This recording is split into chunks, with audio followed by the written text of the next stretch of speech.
সাধারণত একটি কয়েল শুকাতে 2 দিন সময় লাগে, তবে দীর্ঘ 10 ঘন্টা শুকানোর পর আমরা কয়েলটি সফলভাবে জ্বালিয়েছি। হ্যালো বন্ধুরা, বিজ্ঞানে আপনাদের স্বাগতম। বর্ষা আসলেই মশার যন্ত্রণা বাড়ে, ঠিক না?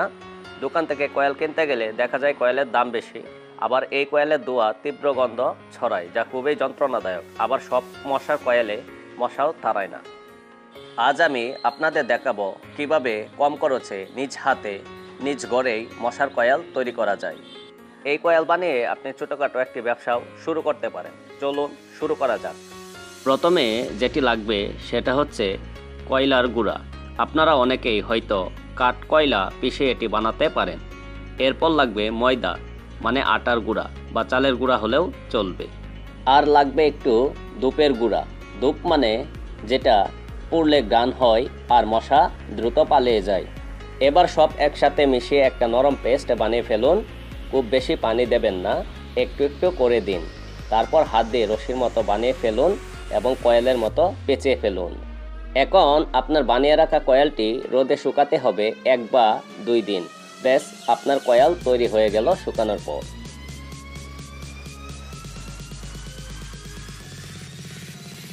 সাধারণত একটি কয়েল শুকাতে 2 দিন সময় লাগে, তবে দীর্ঘ 10 ঘন্টা শুকানোর পর আমরা কয়েলটি সফলভাবে জ্বালিয়েছি।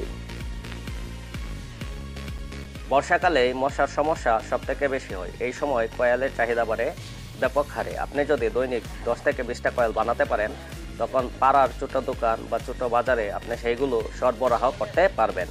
প্রতি পিস কয়েল বানাতে আপনার খরচ পড়বে 1 থেকে 2 টাকা, কিন্তু আপনি যখন প্রতি পিস কয়েল বিক্রি করতে যাবেন তখন অনায়াসেই 4 থেকে 5 টাকা বিক্রি করতে পারবেন।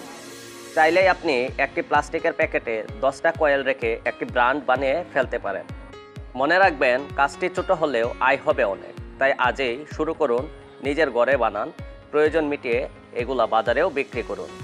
আমাদের ভিডিওটি ভালো লাগলে লাইক, কমেন্ট এবং শেয়ার করুন, এবং ঘরোয়া সহজ ব্যবসার জন্য আমাদের চ্যানেলটি সাবস্ক্রাইব করে রাখুন।